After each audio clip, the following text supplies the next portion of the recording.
Hello, today we'll be studying about osteoarthritis. Osteo means bone, arthro means joint, and itis means inflammation. Osteoarthritis is very common and is affecting majority of population at some point of their life. It is the most common type of arthritis, especially in elderly. The high rate of disability related to disease makes it a leading cause of disability in elderly patients. How will you define osteoarthritis? Osteoarthritis is characterized by the focal loss of cartilage, subchondral bone sclerosis, and new bone formation by way of bony outgrowth called osteophytes. As you can see in this image, there is a normal joint and there is a joint affected by osteoarthritis, in which you will find bony spurs, osteophytes, thinning of cartilage and fragments of cartilage, and sclerosis of bone. Why osteoarthritis occurs in some patients? It occurs in old age. It occurs more in obese people, and as compared to smokers, it occurs more in non-smokers. In occupations which are involving repeated knee bending, in case of physical labor and chondrocalcinosis, it is more common in females as compared to males, and in cases of vitamin D deficiency. These are the risk factors which may lead to osteoarthritis. How it happens? As we all know that hyaline cartilage comprises of upper joint, and normal hyaline cartilage consists of chondrocytes. The chondrocyte secretes matrix metalloproteinase which destroys the cartilage. Interleukin 1 plays an important role in osteoarthritis pathogenesis.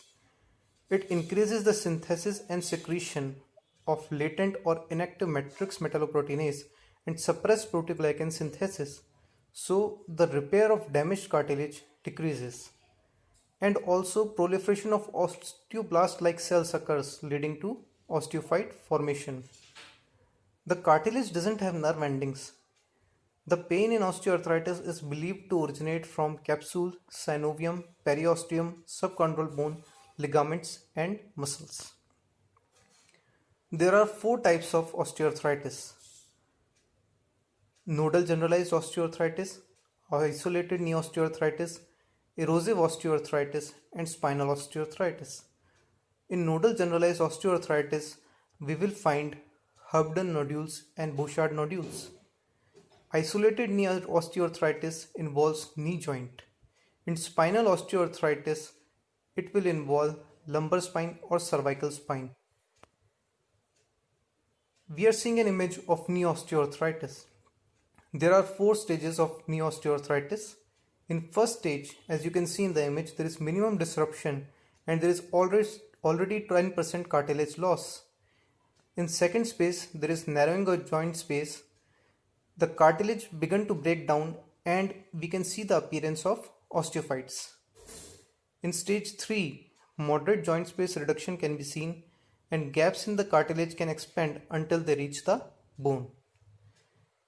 In stage 4, joint space is greatly reduced, 60% of the cartilage is already lost and there are large osteophytes.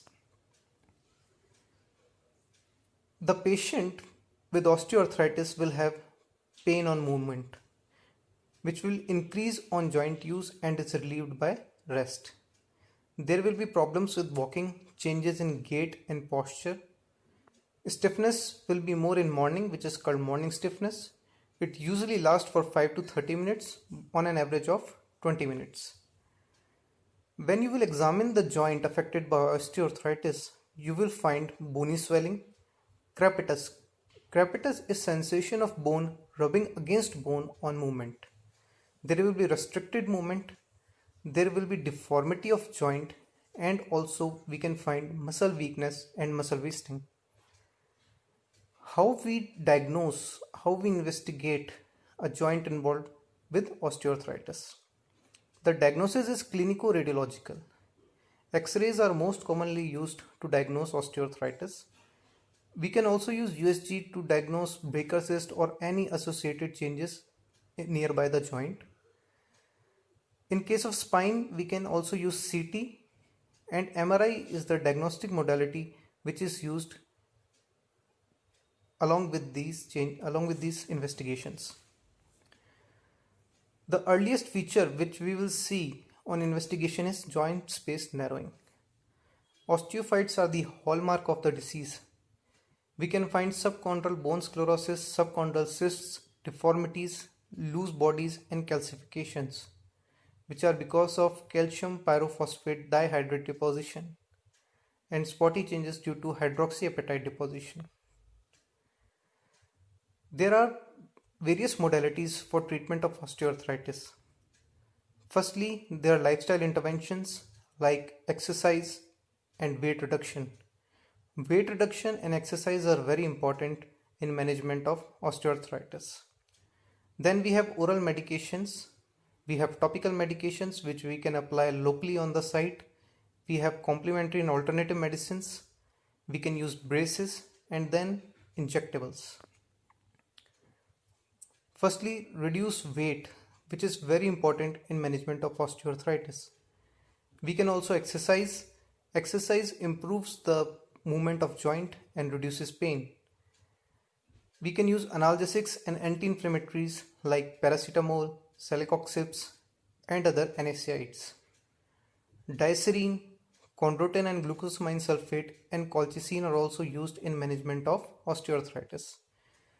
There are topical NSAIDs which we can apply locally on the site like capsaicin cream or diclofenac gels, which we can apply locally on the site for pain relief. When these modalities doesn't work, then we can go for intra-articular injections like steroids and hyaluronic acid injections. They are shown to be very beneficial in management of osteoarthritis.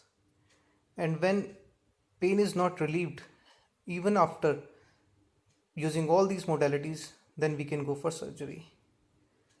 Osteoarthritis is very disabling condition in certain people and they may need surgery for its management.